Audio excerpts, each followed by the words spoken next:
What you see here is the 2018 report card by our center, actually giving grades to the big companies and some that only specialists would know about. But the bottom line, it's really important to everyone: Facebook, Google, YouTube, and Twitter. Facebook, as the Justice Minister said, they're really the gold standard. They put money and teams of young people on the issue of digital terrorism and hate every day on 3 continents. The reason they only get a B+ is there are over 1.5 billion separate accounts on Facebook around the world. It's a huge issue. But their business model, they get the problem. We meet with them a few times a year. They call on us for advice. And as you know, they're like any company for profit. They're far from perfect, but they are. If everyone would follow their model, we would have a lot less problems. How do you define the responsibility of these companies in the world of social media? Well, it's real simple. These are companies. They set their own rules. We want those rules to be transparent, and we want them to put some human resources behind it. So when someone who uses the platform has a problem, they can send an email and actually get an answer. The Wiesenthal Center, they're going to respond to because they know they can get in trouble otherwise. And since I'm based in the U.S., we sort of approach the issue on the basis that speech itself is not actionable in the court of law. That's not true in other democracies, but it is in the U.S., where most of these companies are headquartered. So we actually approach the issue that it's the major responsibility here is that of the company. You mentioned the fact that you get a response, and one of the troubling issues that were raised here yesterday by the Justice Minister, Ayelet Shaked, is that it seems that the state of Israel, as a state, tries to speak with these companies, is not getting a response. Well, I have a lot of respect for the Justice Minister. She takes on a lot of difficult issues.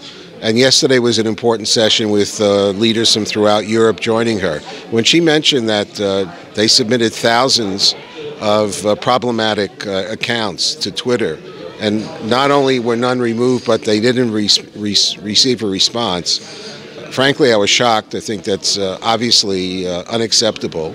And that's not the way any of these companies operate with any other government in the world. They're very sensitive. They're for profit, and they're very sensitive also about their name. So when I get back to our headquarters at the Wiesenthal Center later this week, we'll be in touch with Twitter to find out what's going on. Understand that in the early years of our report card, Twitter consistently got Fs. They did 0.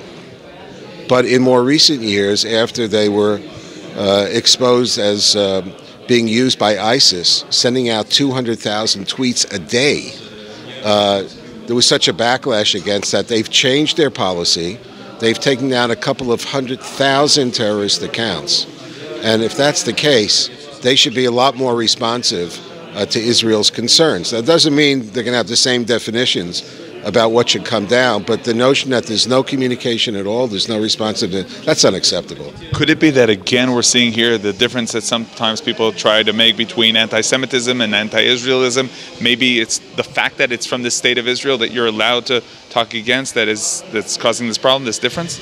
Well, it's one of the reasons why the Wiesenthal Center and myself have helped found the Global Forum. Obviously, it's not something that we accept, but I have to say that in general, when we send material that has crossed the line, whether it's, as we define it, as hate speech or directly related to terrorism, generally speaking, we'll get a positive and fairly quick response from the companies. Not always.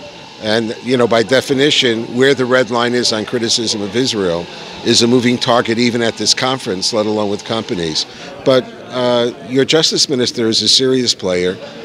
Unfortunately, even while I'm here for a few days, we continue to have innocent people butchered by terrorists. And social media is the #1 tool for marketing of any concept in the world, including hate and terrorism. So Twitter needs to be responsive, even if that answer is going to be a no. And if in fact there is a company out there that says, well, we'll take down stuff that denigrates the Shoah, but anything to deal with Israel is fair game, we'll go after them. Now, in terms of what we see online, it's not only incite, and it's not only hate, it's also actually sometimes the terrorist himself who's saying what they're going to do, and that's also a whole new arena, a whole new issue to deal with. It's a whole new arena. Basically, you can have the lone wolf. This is sort of, again, a ripoff of something that was originally brought to the internet by neo-Nazis in America. You know, don't let the FBI find you. If you have the guts, you should just do it on your own. And now the Israel authorities, police, etc., intelligence, have a tough one, because you really have to go down to a micro level where someone on a Facebook page that can also quickly replay a video of an attack in the old city, or basically before going out for attack saying, I'm going to do X, Y, and Z, and then I'll be a martyr and you guys should follow me. When you talk about ISIS is now defeated more or less on the battlefield, but they're a huge player still online. And they're sophisticated. They know how to motivate young people. And I think the days of underestimating the power of social media as a delivery system are long gone. I think democracies know we have a huge problem. And we have to balance making sure that the rules that may come in place are not worse than the challenge. But I want to emphasize one other point. The big banner yesterday was about hate speech. To me, when you talk about hate speech, it's kind of passive. That's why we look at two associated areas in our research. Hate speech, that causes hate crimes. They're not existential threats. They can cause terrible things like violence and even the death of someone. When you talk about terrorism, that's a whole different ballgame. It's using speech to promote mass murder and to seek the extinction of a people or of a group. It's one of the reasons why the Wiesenthal Center, from the first day we started this whole project 24 years ago, we also monitor the LGBT, the Islamophobic, the attacks on other faiths and religions, because these are global challenges.